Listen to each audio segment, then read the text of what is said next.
random stories about owning and running your own space, but specifically running a gym. Um, Today, and I think I'm gonna start sharing stories with y'all all the time to let you know the gift and the curse. Is it easy? No. Is it worth it? Yes. But you're gonna go through some stuff, and it's gonna be so crazy. It's gonna make you laugh. So one thing that I try to do in my gym is give out complimentary water bottles. I feel like if I work you hard, why not give you a complimentary water, which is a cost to me, but you subset it by what people pay in membership. Some people say that's not the smartest thing. You're really trying to make the best sales, but I try to make people feel like they get a little extra what they're saying. Now, what is the problem with that? The problem is that if you don't have a community that cares, they will leave water bottles all over the place. And half drink water, it's only gonna make you mad because you spend the money on the water and you see someone take a sip, leave the bottle. They leave the bottles all over the place.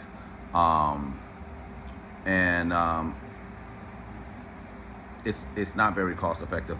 However, the smarter way is just to, if you want to do that, provide, water. You could just get one of the little filtered waters where they have to use their own water bottle, sell water bottles to them. That's another great way to make you some money. But I was trying to give away waters. However, in the process of that, it's an extreme cleanup, thing. But I have plants in the back, and that's a whole other story. But I try to use the leftover waters to water my plants, so I have it in a box. Now, what you have to realize in business today, I got to laugh. I had to laugh at this because it's so crazy that people would do this. So I have a box that I put the used waters in the back by my plants. Tell me why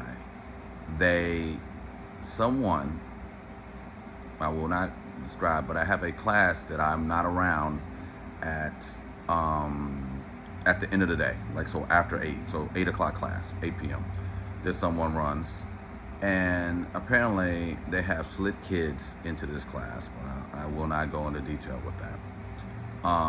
But in the box where the water goes, it's chicken bones just sitting in there, which is insane. So what makes it insane is this. Let's be real. People expect for your facility to be rodent free, right?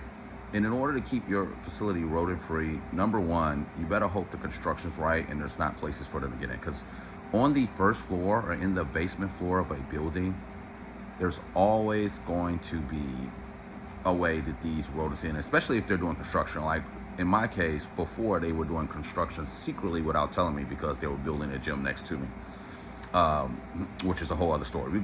I got so much stories for y'all, man. It's gonna be crazy. But you have to monitor and always check your space at all times because people do stupid stuff. Case in point, fried chicken bones in a gym, first of all, in a place for water bottles. And if I didn't look and check in there, like no telling what kind of rodents or insects it would have brought in.